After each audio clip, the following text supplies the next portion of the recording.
gazing in. Okay, I don't know if I'm going to say that much.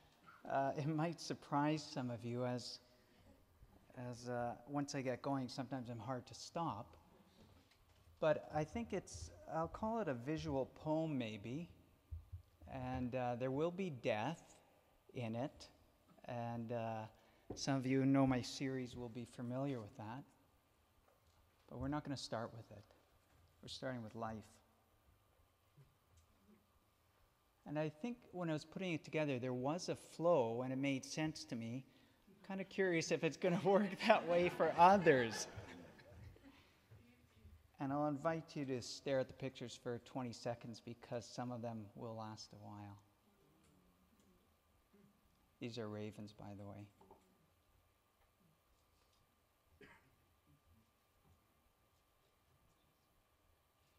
And the next one actually is a bird theme as well, but it takes on another meaning, lovebirds. Which, can you see it from the back? They are making love, in case you can't see it in the back there. It didn't last too long, but I happened to be there at the moment, at a key time, and it worked out. I was quite sick at the time, staring out my window, and this was one of the wonderful scenes. And yes, I have been photographing wild animals killed in road collisions for many years, too many. And some of them are quite beautiful too, but this one I happen to quite like.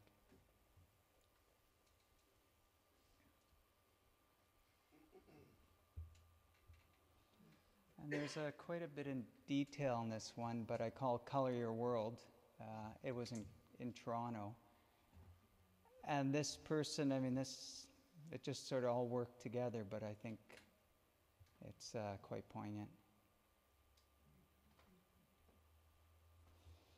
Sort of tied to it, moving day isn't always smooth for everyone. This wasn't Gibsons. I see it as quite sculptural and very, very original. But it wasn't a happy day. I don't know the people, but I was there. I took one picture and then got out of the way. And they drove up. Part of my graffiti series, which I've been doing about 20 years. Can everyone read it? Yeah. Okay. Darkness cannot drive out darkness. Only light can do that. Hate cannot drive out hate. Only love can do that. It's Martin Luther King Jr. What's next? Oh. And this surveillance and watching, and it ties a bit to the next images, which I feel we're quite a watched society, whether cameras or through our computers that we use. I think there's a cost to that. Am I being too serious?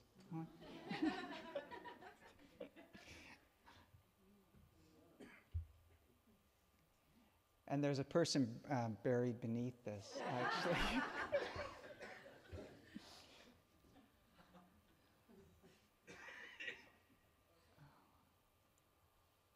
And the next one is, I've done quite a few travel images, but this one was quite magical.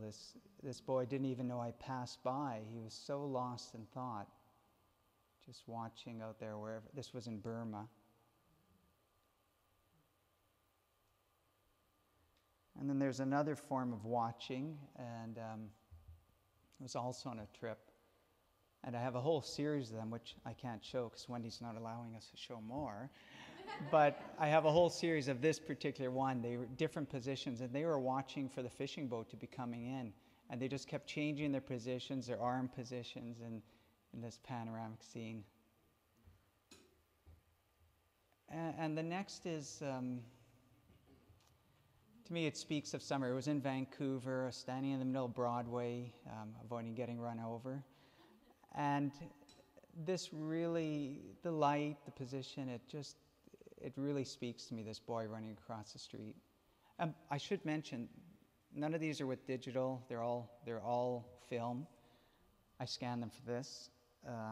This is in California. I guess I'm saying maybe running towards nature now. And I don't have time to say why I'm still shooting film. I am. that's another conversation. And this is actually gospel rock, which you might not know, but that's a multiple exposure in camera, on film, about 10 or 12 images on one slide. So I didn't know how it would turn out, and I just happened to like this one. For me, it spoke about something of the magic of gospel rock, the mystery of it. So that's why I chose this one. I have many others. And that's just a fragment of a leaf I found that was left, the structure of it. And I love taking macro images. I think there's a lot to see as we look closer. And the next one is also a very close macro of some beach driftwood. That's just a couple inches across, but look how much you can see in there. And that was actually just Franklin Beach. I used to wander down there quite a bit. The next one's a bit weird. It's a self-portrait, so maybe a la Francis Bacon.